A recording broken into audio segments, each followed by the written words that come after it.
मंथोनी नवनीता तैसे घे अनंता वाया व्यर्थ कथा सांडी मार्ग. आमच्या जीवनामध्ये आम्हाला काय घ्यायचं आहे, आम्हाला काय घ्यायचं आहे, हे बाजार आहे. हे आमचा एक बाजार आहे. तुमच्या बाजूत काही बाजार जातं लाडला भरते ऐकून जाते, असाच एक बाजार आहे. आम्हाला एक मानव मिळालेला आहे. पुण्य करून जन्मा येतो प्राणी नरदेही येऊनी हानी केली. म्हणून आम्हाला या सत्संगाची गरज आहे की याच सत्संगामध्ये आम्हाला काय घ्यायचं आहे.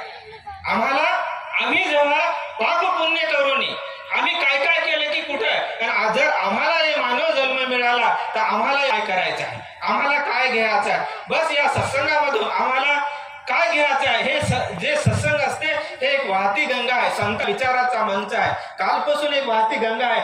याच्यामध्ये कोणाला काय घ्यायचं, कोणी गिलासभर घेईल, कोणी तांब्याभर घेईल, ते ज्याची त्याची मर्जी राहिली. पण संतांचे जो विचार असतात ना त्यांनी कधीच भेद केला नाही. बाबाजी म्हणत होते विश्वामध्ये आपण आहोत, आपल्यामध्ये विश्व आहे, म्हणजे तोच.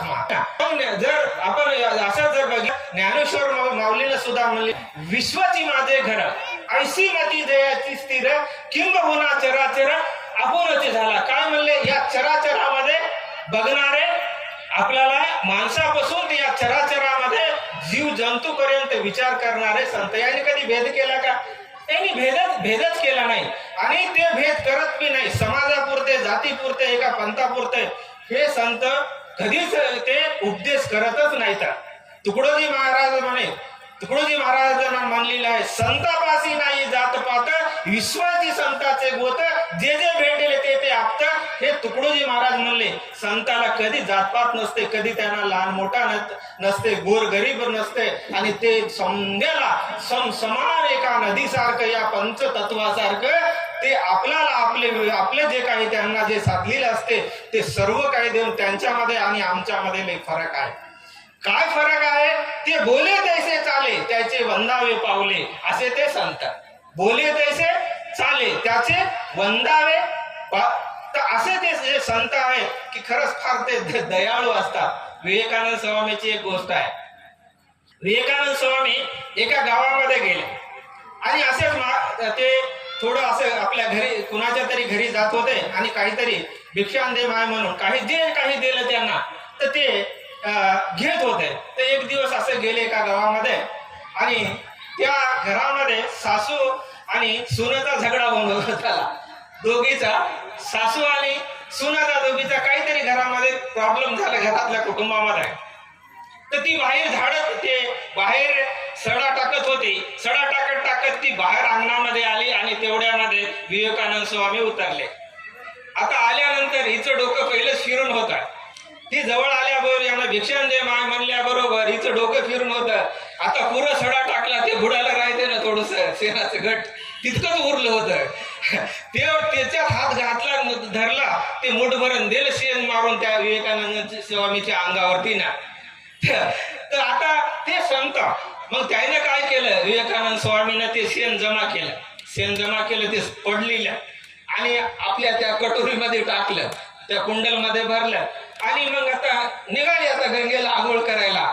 तर तिथं गेल्यानंतर त्यानं पहिलं काय केलं, त्या माईनं जे रागामध्ये शेण मारलं होतं त्या शेणाचा एक दिवा बनवला, त्याला असं दिवा बनवला, त्या दिवा बनवला आणि त्याच्यामध्ये थोड्या वेळाला ते वाळला. तोपर्यंत त्यानं स्नान केलं, आंघोळ केल्यानंतर येऊन त्याच्यामध्ये तेल टाकून त्याचा दिवा पेटवला. तिथून त्याने दिवा पेटवला आणि तिथंच ते ध्यानाला बसले. काय म्हणून ध्यानाला बसले की जी ती माऊली होती ही काहीतरी संकटामध्ये आहे. ती माऊली काहीतरी संकटामध्ये आहे. ती कधीच मला शेण मारत नव्हती, ती कधी मला दयाने काहीतरी देत होती.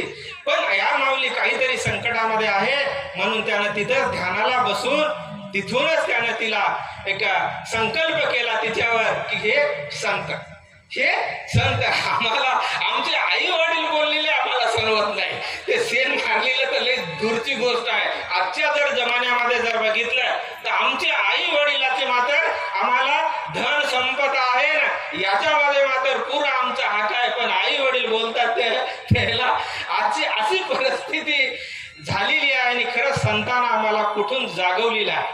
हा रे आणि आम्हाला कुठून जागवलं, माता पिता गुरु बंधू कृपा सिंधू पांडुरंग इथून आम्हाला संतांना जागवायचं काम केलेलं आहे. आणि जर आम्ही असे विचार जर संतांचे घेतले, एखादा जरी आम्ही असा संतांचं जर वाक्य असं या सत्संगामधून घेतलं तर खरंच आम्ही स्वतःला खूप भाग्यवान समजतो. आम्ही खूप चांगल्या पद्धतीनं जीवन जगू शकतो. आणि संतांना आई वडिलापासून आम्हाला जागवायचं काम केलं. तुकडोजी महाराज अजून एक शब्दामध्ये म्हणतात, या कोवळ्या कोवळ्या माझी लोपले ज्ञानेश्वर शिवाजी उपस्था परगडते महापुरुष म्हणले. असे आमचं एक असं म्हणले आपल्या लेकराला की एक शिक्षण असे द्या आणि आपल्या लेकराला संस्कार द्या. संस्कार म्हणजे की आम्हाला खरंच आजच्या जमान्यामध्ये जर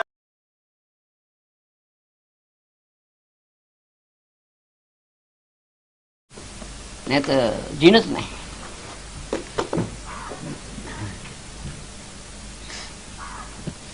आता मला समजून आलंय, गत्तीच नाही माणसाला. गरीबाला, राजाला, अमीराला सर्वांची गरज आहे. ते वेदात भी म्हणलं आहे, जिस मुख में राम नहीं वो मुख में दिशा करो सब गांव का गाव.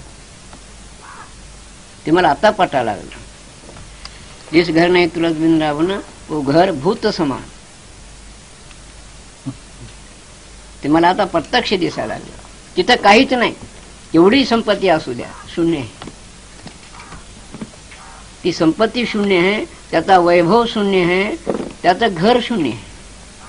सोनेरी मंदिर बांधलं नाही, सोनेरी एक बिल्डिंग बांधली आणि त्यामध्ये करंट लाईट नसली तर, त्या घरात मनुष्य नसतील तर, तसं आहे. जसे हा शरीर जीव आहे यानं सर्व किंमत आहे याला, आता एकच गेला तर. तसं ज्या घरामध्ये ज्ञान, ज्या प्राण्यामध्ये हे ज्ञान नाही ते तसं आहे समशान.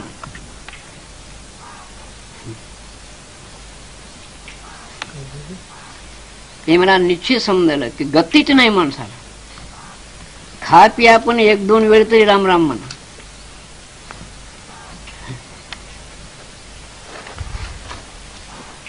लय शक्ती आहे.